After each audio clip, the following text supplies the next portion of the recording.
ನಿಮ್ಗೆ ಈ 1.5 ವರ್ಷದಲ್ಲಿ ಆಗಿರುವಂತ ಕೆಲಸಗಳ ಬಗ್ಗೆ ಸಮಾಧಾನ ಇದೆಯಾ? ಇದೆ, ಇನ್ನೂ ಸಾಲದು. ಯಾಕಂದ್ರೆ ಇಲ್ಲಿ 3 ಬಾರಿ ಶಾಸಕರಾಗಿದ್ದಾರೆ, 1 ಬಾರಿ ಶಾಸಕರಾಗಿದ್ದಾರೆ. ಸೊ ಅವರೆಲ್ಲ ಏನ್ ಮಾಡಿದ್ರು ಅನ್ನೋಂಥದ್ದು ಟೀಕೆ. ಅದಕ್ಕೆ ನಾನು ಬೈದವರನ್ನ ಬಂಧುಗಳೆಂಬೆ ಅಂತೀನಿ. ಅವರು ಟೀಕೆ ಮಾಡೋದು ಖಂಡಿತ ತಪ್ಪಲ್ಲ, ಆದ್ರೆ ಒಲ್ಲದ ಗಂಡಿಗೆ ಮೊಸರನೆ ಕಲ್ಲಂತ ಹುಡ್ಕದ್ ಹೋಗಿದೆಯಲ್ಲ ಅದಕ್ಕೆ. ಯಾಕಂದ್ರೆ ಅವ್ರು 5 ವರ್ಷ ಮಾಡಿರೋಂಥ ಶಾಸಕರಿದ್ದಾರೆ, 3 ಬಾರಿ ಶಾಸಕರಿದ್ದಾರೆ. ಅವ್ರ ಆಲೋಚನೆ ಮಾಡ್ಬೇಕು, ಯಾವ ರೀತಿಯಲ್ಲಿ ಇವರ ಆಲೋಚನೆ ಇದೆ, ಏನ್ ಮಾಡ್ತಾ ಇದ್ದಾರೆ. ಸೊ ಇವೆಲ್ಲ ಇಟ್ಕೊಂಡು ಒಂದು ಸ್ಪೋರ್ಟಿವ್ ಆಗಿರ್ತಕ್ಕಂಥ ಟೀಕೆನ ಖಂಡಿತ ನಾನು ಸ್ವಾಗತಿಸ್ತೀನಿ. ಸೊ ಹಾಗಾಗಿ ಅದನ್ನ ಬಿಟ್ಬಿಟ್ಟು ನೀವೇನೋ ಮಾಡಿದ್ರೆ ಏನೂ ಮಾಡಿಲ್ಲ ಅಂತ ಹೇಳಿದಾಗ ಎಲ್ಲೋ ಒಂದ್ ಕಡೆ ನಮಗೆ ಮನಸ್ಸಿಗೆ ನೋವಾಗ್ತದೆ. ಯಾಕೆ ಬೇರೆಯವ್ರು ಮಾತಾಡ್ಲಿ, ಬಟ್ ಶಾಸಕರಾದವ್ರು ಮಾತಾಡ್ಬಾರ್ದು, ಅವರು ಅದೇ ಅಧಿಕಾರ ಅನುಭವಿಸಿದವ್ರು ಮಾತಾಡ್ಬಾರ್ದು. ಹಾಗಾಗಿ ನಾನು ಅವ್ರ ಬಗ್ಗೆ ಯಾವ್ದು ಮಾತಾಡಲ್ಲ. ಆದ್ರೂ ಅವ್ರ ಟೀಕೆಯನ್ನ ಬೈದವರನ್ನ ಬಂಧುಗಳೆಂದು ಅಂತ ನಾನು ಹೇಳ್ತೀನಿ ಅಂತ ಆಗ್ಲೇ ಹೇಳಿದ್ದೀನಿ. ಸೊ ಹಾಗಾಗಿ ನೀವ್ ಹೇಳಿದ ಪ್ರಕಾರ ಈಗ ಮೇ ಕಳೆದಾದ್ಮೇಲೆ ಮೇಗೆ 1 ವರ್ಷ, ಅದಾದ್ಮೇಲೆ ಈಗ 3 ತಿಂಗಳು, 15 ತಿಂಗಳು. ಸೊ ಹೀಗಾಗಿ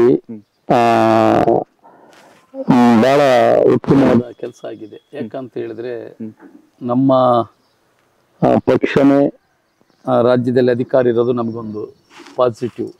ಏನ್ ಹೇಳಿದ್ರೆ ಕೆಲ್ಸಗಳು ಆಗ್ತವೆ, ಇನ್ನು ಆಗ್ಬೇಕಾಗಕ್ಕೆ ಅನೇಕ ಕಾರಣಗಳು ನಮಗೆ ಎಲ್ಲೋ ಒಂದ್ ಕಡೆ ತಡೆ ಹಾಕ್ತಿದೆ.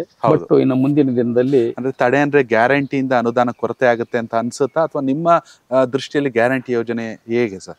ನೋಡಿ, ಸರಿ ಗ್ಯಾರಂಟಿ ಬೇಡ ಅನ್ನೋಂಥವ್ರು ಯಾರಾದ್ರೂ ಬಿಟ್ಟಿದ್ರೆ, ಹೌದು, ಕರ್ನಾಟಕ ರಾಜ್ಯದಲ್ಲಿ ಖಂಡಿತ ಇಲ್ಲಿ ಪಕ್ಷ ಬೇರೆ, ಒಂದು ಪಕ್ಷದ ರಾಮರಾಜ್ಯದ ಪರಿಕಲ್ಪನೆ ಬೇರೆ. ಸರಿ, ಹಿಂದಿನ ವರ್ಷದಲ್ಲಿ ಬರಗಾಲ ಬಂತು, ನಿಜ. ಹಾಗಾಗಿ ಪ್ರತಿಯೊಬ್ಬ ಮನುಷ್ಯ ಕೆಲಸ ಮಾಡಕ್ ರೆಡಿ ಇದ್ದಾನೆ, ಆಮೇಲೆ ಅವನು ಇನ್ವೆಸ್ಟ್ ಮಾಡಕ್ ರೆಡಿ ಇದ್ದಾನೆ.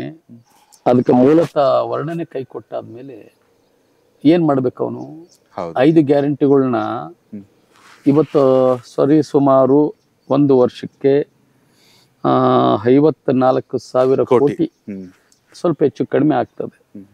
ಅದನ್ನ ಟೀಕೆ ಮಾಡುವಂತವ್ರು ಬಿಟ್ಟಿದ್ರೆ, ರಾಜಕಾರಣಿಗಳನ್ನ ಇರ್ಲಿ, ಪಕ್ಷದವರನ್ನ ಇರ್ಲಿ, ಸಾಮಾನ್ಯ ಜನ ಇರ್ಲಿ, ಅದನ್ನ ಬಿಟ್ಟು ಮಾತಾಡಿದ್ರೆ ಖಂಡಿತವಾಗ್ಲೂ ನಾವು ಒಪ್ಪೋದು. ಯಾವುದೋ ಒಂದು ಪಕ್ಷದವರಿಗೆ ಕೊಟ್ಟಿದ್ದಾರೆ, ಅವ್ರು ತಗೊಂಡವರು ಪರ ವಿರೋಧ ಮಾತಾಡ್ಲಿ, ಇನ್ನೊಬ್ರು ಪರ ವಿರೋಧ ಮಾತಾಡ್ಲಿ, ಯಾರು ಬಿಟ್ಟಿದ್ದಾರೆ? ಬಿಟ್ಟು ಗ್ಯಾರಂಟಿ ಅಭಿವೃದ್ಧಿ ನೋಡ್ರಿ, ಎಲ್ಲ ಅಭಿವೃದ್ಧಿ ಯಾತಕ್ಕೋಸ್ಕರ ಅಭಿವೃದ್ಧಿ ಅಂದ್ರೆ ಮನುಷ್ಯ ಮೊದಲ ಬಾರಿಗೆ ಹೊಟ್ಟೆ ಇದ್ದನು ಉಣ್ಬೇಕು, ರಟ್ಟೆ ಇದ್ದನು ದುಡಿಬೇಕು, ನತ್ತಿ ಇದ್ದನು ಓದ್ಬೇಕು.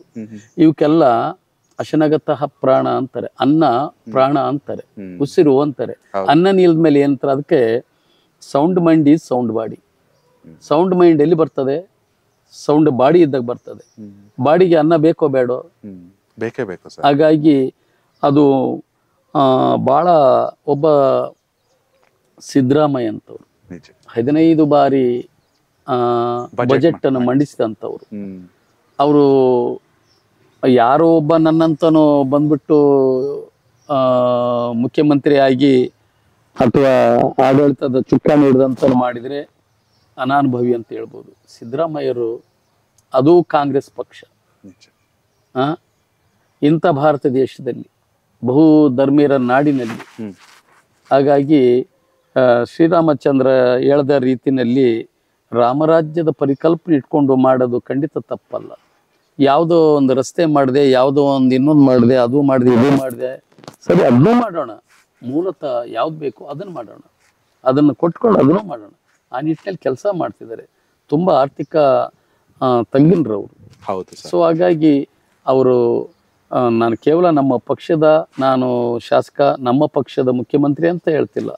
ಸಾರ್ವಜನಿಕವಾಗಿ ಪಾರದರ್ಶಕವಾಗಿ ಅವರನ್ನ ಅವಲೋಕನ ಮಾಡಿದಂಥವ್ರು ಯಾರೂ ಮಾತಾಡಕ್ಕೆ ಸಾಧ್ಯ ಇಲ್ಲ. ಸೊ ಹಾಗಾಗಿ ಮಾಡಿದರೆ ಮಾಡ್ತಾರೆ, ಒಳ್ಳೇದಾಗ್ತದೆ, ಏನು ತೊಂದರೆ ಇಲ್ಲ.